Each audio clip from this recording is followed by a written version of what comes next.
Hello. आज हम लोग फिर से मैट्रिक्स में एक नया टॉपिक डिस्कस करने जा रहे हैं, determinant of a square matrix. किसी भी स्क्वायर मैट्रिक्स का डिटर्मिनेंट्स हम लोग कैसे निकालते हैं और उसे कैसे रिप्रेजेंट करवाते हैं। आज इस वीडियो में हम लोग ये सीखने जा रहे हैं कि किसी भी डिटर्मिनेंट स्क्वायर मैट्रिक्स का डिटर्मिनेंट हम लोग कैसे फाइंड करते हैं और कैसे उसको रिप्रेजेंट करवाते हैं। तो ध्यान दीजिएगा, पहला हेडिंग लगा लीजिएगा, determinant of a square matrix of order 1 by 1। Determinant of square matrix of order 1 by 1। Of order 1 by 1 मतलब 1 by 1 ऑर्डर के स्क्वायर मैट्रिक्स का डिटर्मिनेंट वैल्यू कैसे निकालते हैं और उसे कैसे रिप्रेजेंट करवाते हैं। इस टॉपिक के जरिए हम लोग इस चीज़ को यहाँ पे सीखेंगे कि 1 by 1 ऑर्डर का अगर कोई स्क्वायर मैट्रिक्स है तो उसका डिटर्मिनेंट वैल्यू क्या होगा और उसे कैसे लिखा जाता है, वो हम यहाँ पे इस टॉपिक के जरिए सीखने जा रहे हैं। तो इसे हेडिंग बना ले पहले।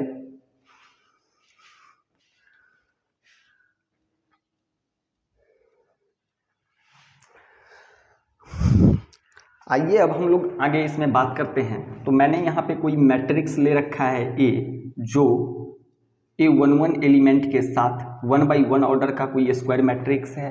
ये 1 by 1 ऑर्डर का कोई स्क्वायर मैट्रिक्स है। इस स्क्वायर मैट्रिक्स का मुझे डिटर्मिनेंट लिखना है। तो डिटर्मिनेंट कभी भी रिप्रेजेंट होता है ना, तो कोई अगर स्क्वायर मैट्रिक्स है तो स्क्वायर मैट्रिक्स का डिटर्मिनेंट हम लोग इस सिंबल से डिनोट करते हैं, ए मॉडुलस। मतलब ये जो दो डंडी के बीच में ए लेटर आ गया, तो अभी तक ये मैट्रिक्स का काम कर रहा था और ये डंडी उसको रिप्रेजेंट करवा रहा है कि ये एक डिटर्मिनेंट बन गया। तो इसे यहाँ पे लिख भी लेंगे आप लोग कि it is read as determinant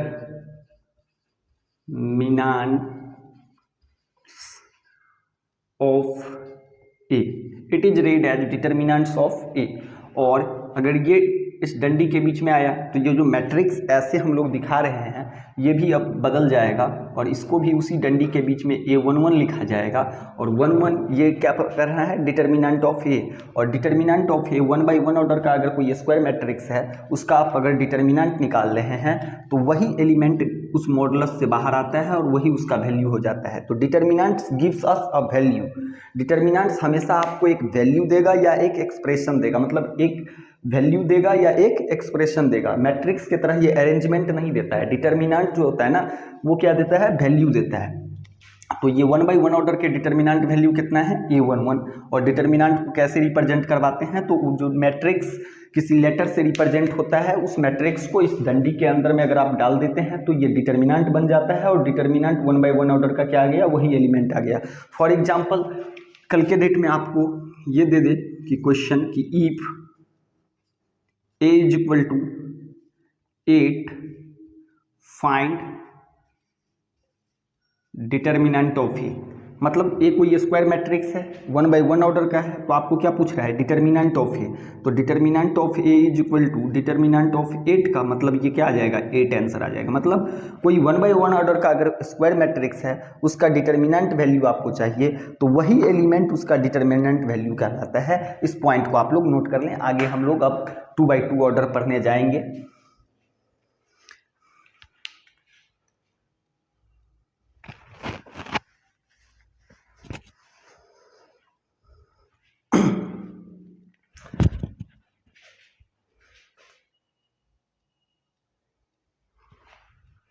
आइए अब हम लोग पढ़ने जा रहे हैं कि कोई अगर स्क्वायर मैट्रिक्स 2 by 2 ऑर्डर का होता है तो उसका डिटर्मिनेंट कैसे फाइंड करते हैं। How to find determinant value of 2 by 2 order square matrix, of 2 by 2 order square matrix. अगर 2 by 2 ऑर्डर का कोई स्क्वायर मैट्रिक्स है तो उसका डिटर्मिनेंट वैल्यू कैसे फाइंड करते हैं। तो हेडिंग बनाइए।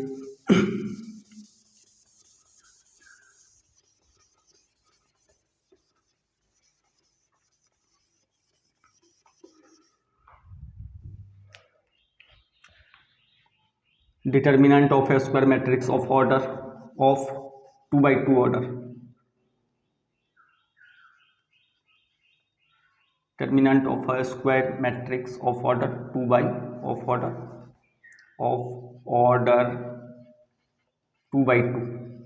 2 ऑर्डर के स्क्वायर मैट्रिक्स का डिटर्मिनेंट वैल्यू हम लोग निकालने जा रहे हैं यहाँ पे।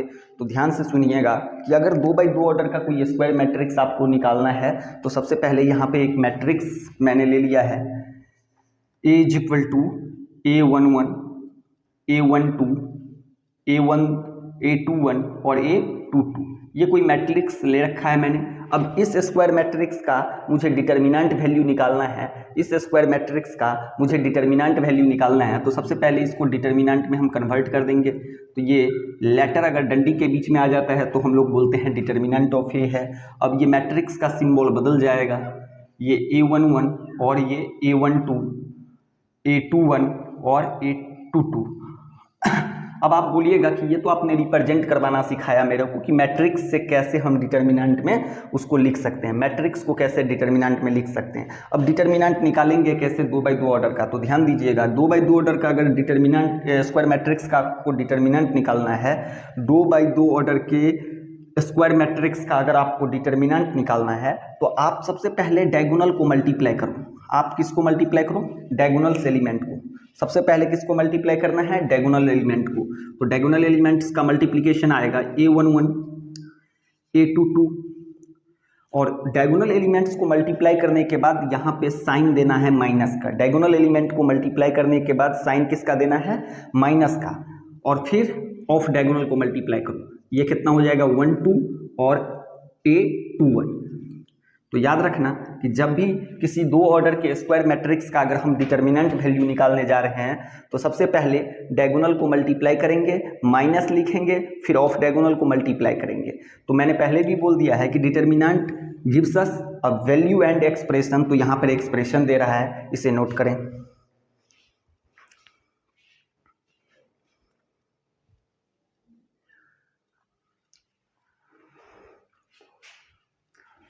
आइए एक क्वेश्चन के जरिए हम लोग अब आगे बढ़ेंगे। यहाँ पे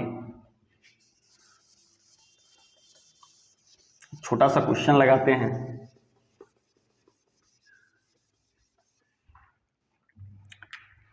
क्वेश्चन है अपना, if A = 4 6 -2 3 find determinant of A. मेरे को एक स्क्वायर मैट्रिक्स दे रखा है और उसका क्या निकालना है? डिटर्मिनेंट निकालना है। तो ध्यान दीजिए यहाँ पे, तो डिटर्मिनेंट ऑफ ए ये हो गया।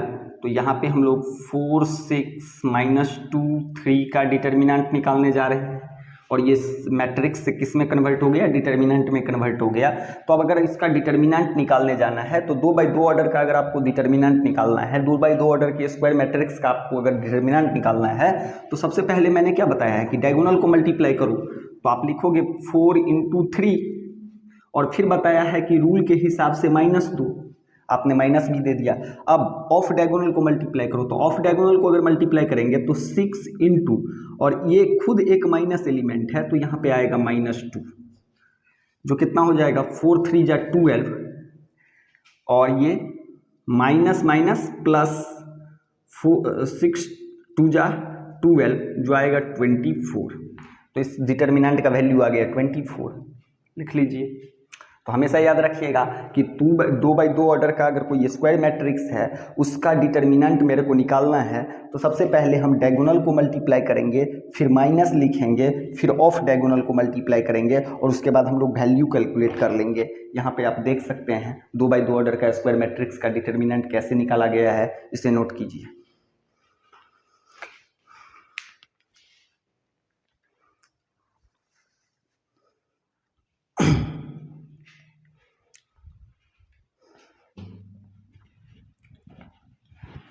अब आइए हम लोग आगे बात करेंगे।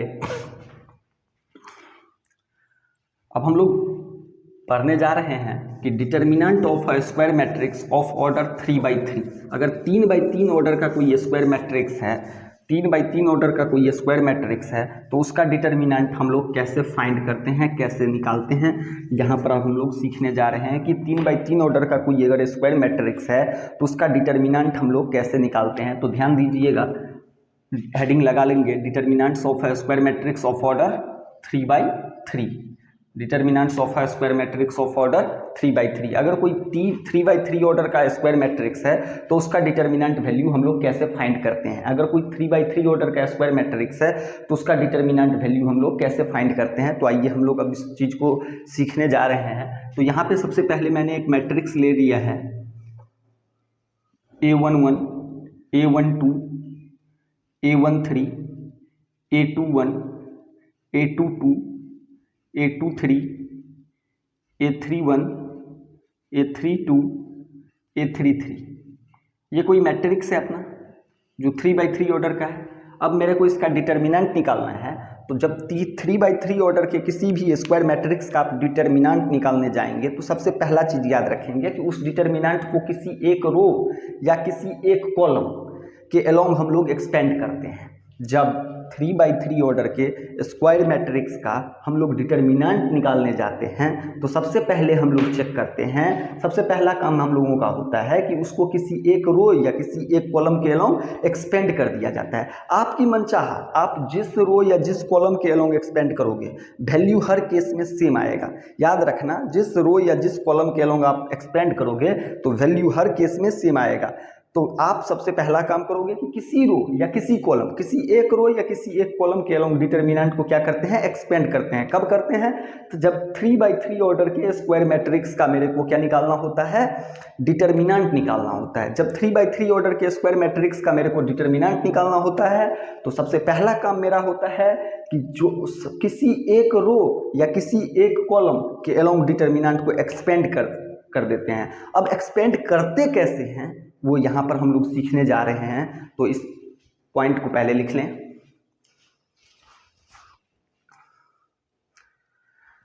ध्यान दीजिएगा, अब हम लोग इस स्क्वायर मैट्रिक्स से डिटर्मिनेंट निकालने जाएंगे। तो सबसे पहले यहाँ पे determinant of A is equal to कितना, A11, A12, A13, A21, A22, A23, A31, A32, A33।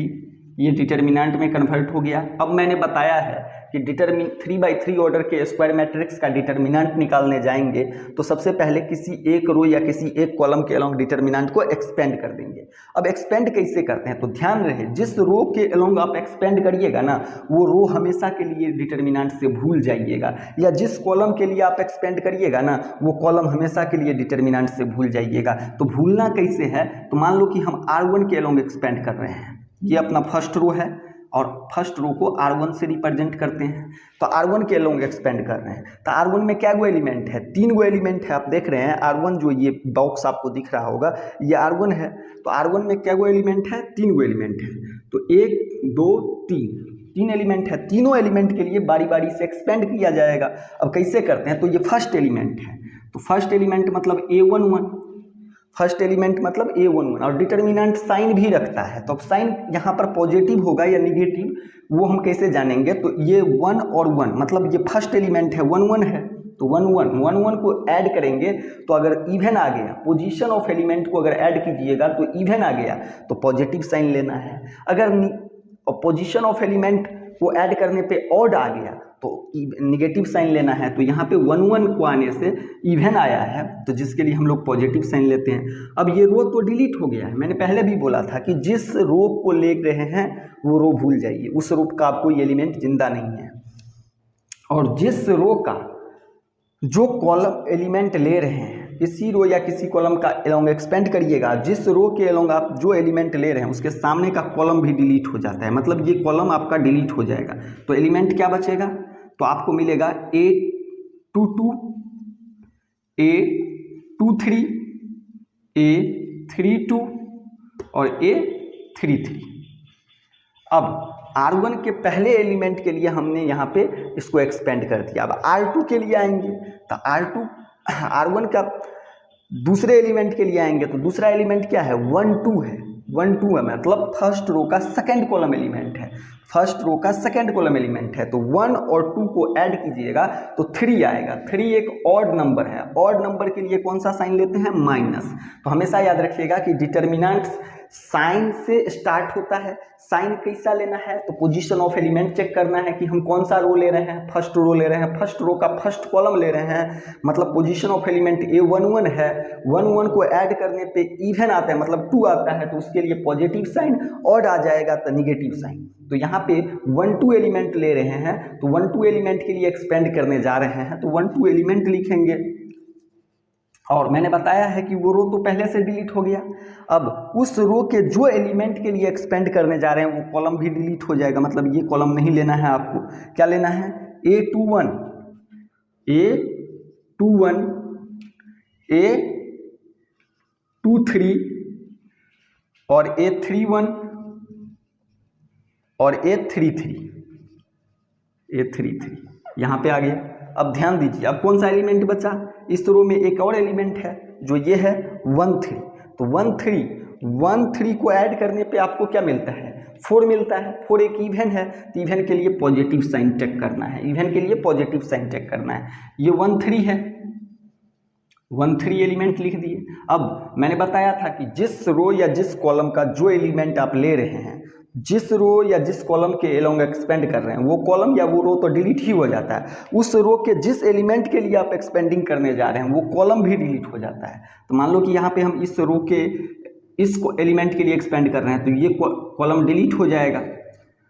अब कौन बचेगा, A21, A22, A31, A32, A21, A22, A31 और A32।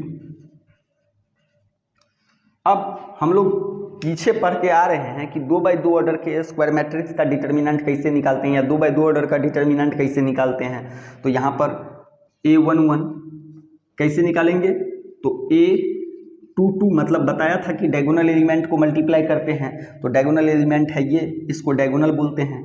A22 और A33 माइनस A23 और A32, फिर माइनस है तो माइनस देना है, A12 और ये A21, A31, 33 डायगोनल को मल्टीप्लाई करेंगे, फिर माइनस लिखेंगे, ऑफ डायगोनल को मल्टीप्लाई करेंगे, तो मतलब A23, A31, फिर बीच में यहाँ पे प्लस होगा, और यहाँ पे A13, इस वाले में फिर डायगोनल को मल्टीप्लाई करेंगे, A21, A32 माइनस A22 और A31।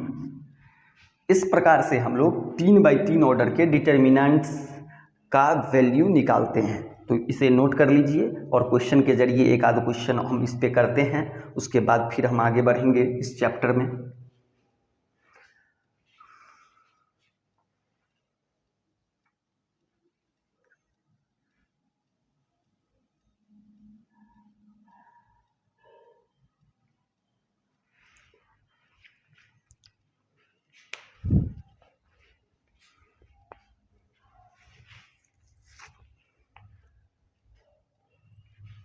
चलिए अब हम लोग इस पे एक आध क्वेश्चन कर लेते हैं, जिससे और अच्छा से हम लोग पूरे इसको समझ सकें।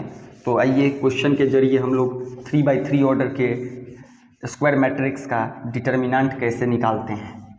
ध्यान दीजिएगा यहाँ पे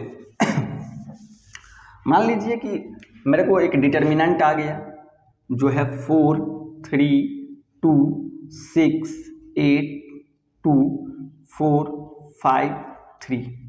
क्वेश्चन लिख दिया यहाँ पे, इवैल्यूएट मतलब इवैल्यूएट, इसका वैल्यू निकालना है अपने को। इवैल्यूएट मतलब इस डिटर्मिनेंट का वैल्यू अपने को निकालना है। तो मैंने क्या कहा है कि अगर 3 बाई 3 ऑर्डर का कोई डिटर्मिनेंट आता है तो उसका डिटर्मिनेंट हम लोग निकालने जब जाते हैं तो उस डिटर्मिनेंट को किसी रो या किसी कॉलम के अलोंग एक्सपेंड कर देते हैं। तो किसी रो या किसी कॉलम के अलोंग एक्सपेंड कैसे करते हैं, तो आइए हम यहाँ पर एक्सपेंड करने जा रहे हैं। तो मान लो कि हम फर्स्ट रो के लिए एक्सपेंड कर रहे हैं, आप कोई बच्चा सेकेंड रो के लिए भी एक्सपेंड कर सकता है, थर्ड रो के लिए भी एक्सपेंड कर सकता है, फर्स्ट कॉलम के लिए भी एक्सपेंड कर सकता है, सेकेंड कॉलम के लिए भी एक्सपेंड कर सकता है, थर्ड कॉलम के लिए भी एक्सपेंड कर सकता है, लेकिन ईच केस में आंसर उसको सेम आना चाहिए। अगर आंसर सेम आता है तो ठीक है भाई, लेकिन कोई एक ही प्रोसेस याद करेगा, मतलब कोई किसी रो या किसी कॉलम के लॉन्ग एक्सपेंड कर देना है। तो हम आर्गन के लिए एक्सपेंड कर रहे हैं, तो आर्गन में आप देख रहे होंगे कि 3 एलिमेंट है। अब तीनों एलिमेंट के लिए एक्सपेंड किया जाएगा, तो सबसे पहले डिटर्मिनेंट में साइन से स्टार्ट होता है। यहाँ पर कौन सा साइन आएगा, पॉजिटिव या निगेटिव, इस बात का यहाँ से आएगा कि ये कौन सा एलिमेंट है, ये आर्गन है, मतलब फर्स्ट रो का फर्स्ट कॉलम एलिमेंट है, मतलब A11 एलिमेंट है। 1 और 1 को ऐड करने पे क्या मिलता है, 2 मिलता है। 2 एक इवन है, तो इवन के लिए कौन सा साइन लेंगे, पॉजिटिव। इवन के लिए कौन सा साइन लेंगे, पॉजिटिव। तो पॉजिटिव लिखते नहीं है, तो 4। अब 4 के लिए हम लोग बताए थे कि ये रो तो डिलीट ही है, 4 जो रो के जिस कॉलम एलिमेंट को ले रहे हैं उसका कॉलम भी डिलीट हो जाता है, मतलब ये कॉलम डिलीट हो जाएगा। तो मतलब क्या आएगा, 8 2 5 3, यहाँ पे 8 2 5 3 2 ऑर्डर का मैट्रिक्स आ गया। अब कौन सा एलिमेंट है इसमें, ये एलिमेंट है। ये कौन सा एलिमेंट है, 1 2 एलिमेंट है। 1 2 को ऐड करने पे 3 आता है। 3 एक ऑड नंबर है, ऑड नंबर में कौन सा साइन लेते हैं, माइनस, और एलिमेंट कौन सा है, 3। अब ये रो तो डिलीट ही है, उसके सामने का कॉलम भी डिलीट हो जाएगा, मतलब कौन बचेगा, 6 2 4 3। रो तो पहले से डिलीट है, जिस रो को आप एक्सपेंड करने जा रहे हो या जिस कॉलम का एक्सपेंड करने जा रहे हो वो रो तो डिलीट ही है, और उस रो या उस कॉलम के जो एलिमेंट आप पकड़ रहे हो उसके सामने का रो कॉलम भी डिलीट हो जाता है, मतलब ये अभी रो से जा रहे हैं तो इसका कॉलम डिलीट हो जाएगा।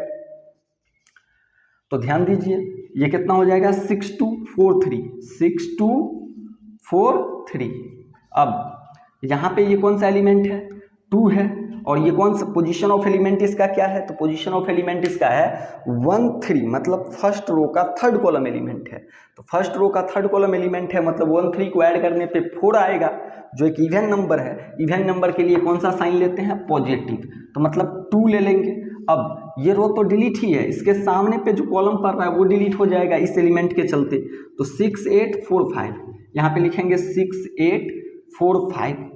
अब हम लोग 2 बाई 2 ऑर्डर का डिटर्मिनेंट निकालना जानते हैं, कैसे निकालते हैं, तो डायगोनल को मल्टीप्लाई करते हैं, तो 8 3 जा 24, फिर क्या लिखते हैं, माइनस, फिर किसको लिखते हैं, ऑफ डायगोनल का मल्टीप्लिकेशन, तो मतलब 10। यहाँ पे फिर -3 है, यहाँ पे 2 बाई 2 ऑर्डर का स्क्वायर मैट्रिक्स है, तो सबसे पहले किसको मल्टीप्लाई करिएगा, डायगोनल एलिमेंट्स को, मतलब 18, फिर -8, फिर यहाँ पे 2 30 -32, तो इसका वैल्यू इस तरह से प्राप्त हम लोग कर सकते हैं कि ये 14 आएगा, -3 इंटू 10 आएगा, +2 इंटू -2 आएगा, तो ये कितना हो जाएगा 56 -30 और -4, तो ये आगे चल के 56 -34 जो लाएगा 22, तो ये आंसर हो जाएगा। 3 बाई 3 ऑर्डर के डिटर्मिनेंट्स इस प्रकार से हम लोग सीख गए हैं। किसी भी 3 बाई 3 ऑर्डर या 2 बाई 2 ऑर्डर या 1 बाई 1 ऑर्डर के डिटर्मिनेंट्स का वैल्यू हम लोग निकालना इस वीडियो में सीख गए हैं। अब हम लोगों का जो मैट्रिक्स में पढ़ना है वो अगला वीडियो हम लोग अगले वीडियो में सीखेंगे कि किसी स्क्वायर मैट्रिक्स का माइनर एंड कोफैक्टर एलिमेंट क्या होता है, माइनर एंड कोफैक्टर एलिमेंट किसी भी स्क्वायर मैट्रिक्स का कैसे निकाला जाता है, उसे किस सिंबल से डिनोट करते हैं। तो अगले वीडियो में हम लोग माइनर और cofactor elements of square matrix पढ़ेंगे और उसको कैसे ऑब्टेंड किया जाता है, उसका रिप्रेजेंटेशन क्या होता है वो बताया जाएगा। आज का वीडियो आप लोगों को डिटर्मिनेंट्स ऑफ स्क्वायर मैट्रिक्स पे था, जिसको मैंने क्वेश्चन के साथ डिस्कस किया है, तो इसे आप बढ़िया से पढ़ें। अगर आपको कोई डाउट आता है तो आप व्हाट्सएप के जरिए हमें क्वेश्चन पूछ सकते हैं। चलिए अगले वीडियो में हम लोग फिर मिलते हैं। कौन सा वीडियो रहेगा हम लोगों का अगला वीडियो, माइनर और cofactor element of a square matrix. चलिए इसे नोट कर लीजिए।